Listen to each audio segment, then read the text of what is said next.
Honorable Member Sri Radha Mohan Singh. महोदय, इस चर्चा में भाग लेने के लिए आपने अवसर दिया, मैं आभारी हूं। मैं बिहार से आता हूं। अभी पूरे देश में राजीव गांधी विद्युतीकरण योजना काफ़ी एक लोकप्रिय योजना के रूप में माना जा रहा है। हमारे पूर्व वक्ताओं ने भी इस योजना की प्रशंसा भी की है और इसमें जो कमियां हैं उसको भी सदन के सामने रखने की कोशिश की गई। मेरा पहला निवेदन ये होगा कि ये जो योजना है इसके अंतर्गत 3 फेज बिजली का प्रावधान नहीं है। मेरी विनती है इसमें कि आपको उसमें सिर्फ तार बढ़ाना है और ट्रांसफार्मर अधिक क्षमता का लगाना है। अधिक क्षमता का ट्रांसफार्मर लगाना है। मेरे बगल में माननीय सांसद बैठे हैं जिन्होंने चर्चा प्रारंभ किया था। इनके क्षेत्र में मुझे जाने का अवसर मिला। इन्होंने अपने सांसद निधि से 100 केवीए का ट्रांसफार्मर खरीदा। उसकी कीमत और जो आपके ग्रिड के द्वारा जो 25 केवीए का ट्रांसफार्मर लगाया जा रहा है, दोनों का कीमत बराबर है। अब इसको जरा नीचे तक देखने की जरूरत है। महोदय, सिर्फ मैं आपके ध्यान में बात लाना चाहता हूं, कीमतों में इतना भारी अंतर, आखिर इसके पीछे कौन सी व्यवस्था काम कर रही है? महोदय, ये जो गांव में विद्युतीकरण के बैच मार्ग का जो प्रावधान है वो भी काफ़ी कम कर दिया गया है। विद्युतीकृत गांव के लिए मात्र 4 लाख और जो अविद्युतीकृत गांव है उसके लिए मात्र 13 लाख रुपये का प्रावधान है। हम बिहार से आते हैं और बिहार का जो जनसंख्या घनत्व है अधिकतम है। एक गांव में टोलों की संख्या भी देश के अन्य राज्यों की तुलना में बहुत है। इसके अलावा पहले मात्र 10% परिवारों को बिजली देना था, अब 100% बीपीएल परिवारों को देना है, जिससे ज़्यादा लागत आ रहा है। महोदय, ये लोकहित में होगा कि बैच मार्ग जो है उसका प्रावधान उसको बढ़ाया जाए और ट्रांसफार्मर हाई पावर कैपेसिटी का भी आवश्यकता अनुसार लगाया जाए। मेरी मांग होगी कि विद्युतीकरण योजना के अंतर्गत जो नॉर्म्स है उसको उदार बनाया जाए और बिहार की विशेष आवश्यकता को देखते हुए इसे बढ़ाया जाए। राज्य सरकार की ओर से अलग से डीपीआर यहाँ भेज दी गई है। मैं पुनः आग्रह करूँगा कि आप उसे अनुमोदित करें।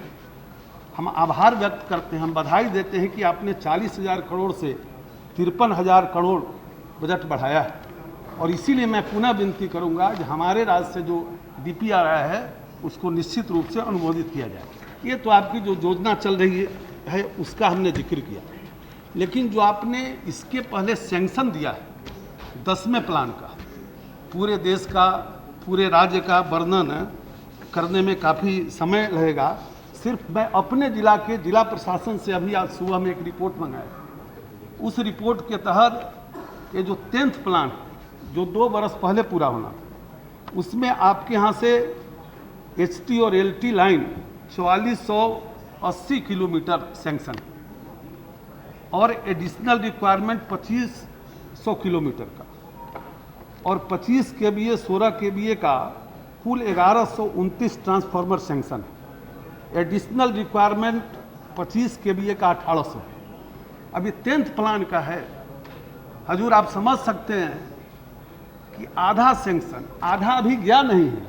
2 साल पहले 10th प्लान का समय पूरा हो गया, वही काम अभी अधूरा है। मैं सिर्फ अपने जिला की बात कर रहा हूँ। और फिर 11वें प्लान का मेरे यहाँ जो कुल 1345 गांव हैं, तो 10वें प्लान में 744 गांव का मैंने जिक्र किया, जिसका आधा ही सामान गया है। 2 बरस 2 बरस उस प्लान का टाइम समाप्त होने के बाद। और जो 11वें प्लान है उसमें भी एसटी और एलटी लाइन 926 किलोमीटर सैंक्शन है और एडिशनल रिक्वायरमेंट 1020 किलोमीटर है। इसी प्रकार से 25 कंक्लूड। अब खत्म करिए। मेरे क्षेत्र, अभी तो हमने अपने क्षेत्र तो सभी का क्षेत्र है, आप खत्म करिए। मेरा पास टाइम नहीं है। प्लीज तो हम तो अभी नहीं नहीं प्लीज, सब लोग को ऐसे में टाइम दे रहा हूँ, आपको भी टाइम मेरा निवेदन ये है कि जो एडिशनल रिक्वायरमेंट है जो 10th प्लान का उसको भेजा जाए, और जो 11th प्लान का है उस सबका यहाँ पर पड़ा हुआ है मंत्रालय में आकर उसको भेजा जाए। महोदय, बिजली उत्पादन के संबंध में केंद्र बिजली उत्पादन का जहाँ तक मामला है, इस विषय को भी थोड़ा मैं ध्यान में लाना चाहूँगा। बिहार में प्रति व्यक्ति प्रति वर्ष बिजली की उपलब्धता मात्र 75-80 यूनिट है, जबकि देश का औसत 600-650 है। राष्ट्रीय विद्युत नीति के अनुसार 2012 तक राष्ट्रीय औसत 1100 यूनिट प्रति व्यक्ति किया जाना है। बस महोदय, प्लीज कंक्लूड महोदय, प्लीज। ये बिहार की जो स्थिति है, राज्यों के ऊपर आप प्लीज। आप कह रहे हैं कि राज्य इसको करे, लेकिन मेरे यहाँ से जो यहाँ पर आए हुए हैं पहले से जो आया हुआ है, आप सुनो महोदय, राधामोहन जी, आप भी ले कर सकते हैं, आपका स्पीच ले कर सकते हैं, टाइम नहीं प्लीज। केंद्र सरकार को का ये कहना है महोदय कि राज्य सरकार प्रयत्न करे। हमारी सरकार ने 20,000 से अधिक मेगावाट क्षमता की परियोजनाओं के लिए कोयला के व्यवस्था के लिए लिखा है, लेकिन अभी तक कोई लीकेज नहीं दिए जा रहे हैं। सरकारी क्षेत्र में स्थापित महोदय बरौनी थर्मल के विस्तार के लिए और मुजफ्फरपुर के विस्तार के लिए ये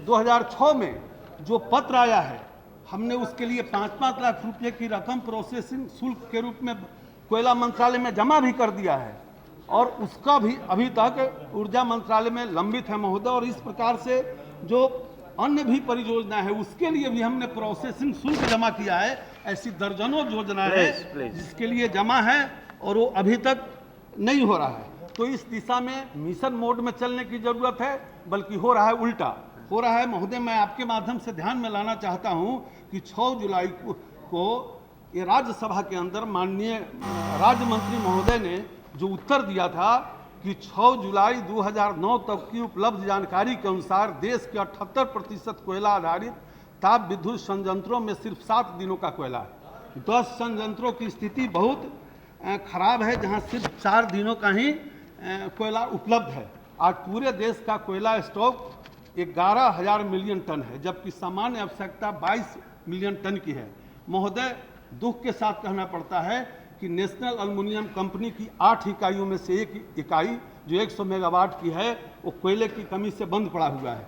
नालकों को प्रतिदिन 15,000 टन कोयला की जरूरत है, जबकि उसे सिर्फ 10,000 से 12,000 टन मिल पा रहा है।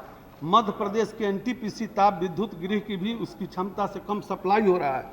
महोदय, ये बिहार के अंदर यही स्थिति हमारे बरौनी और Kanti thermal honourable member Shri Ratan Singh इसकी आपूर्ति नहीं हो रही है।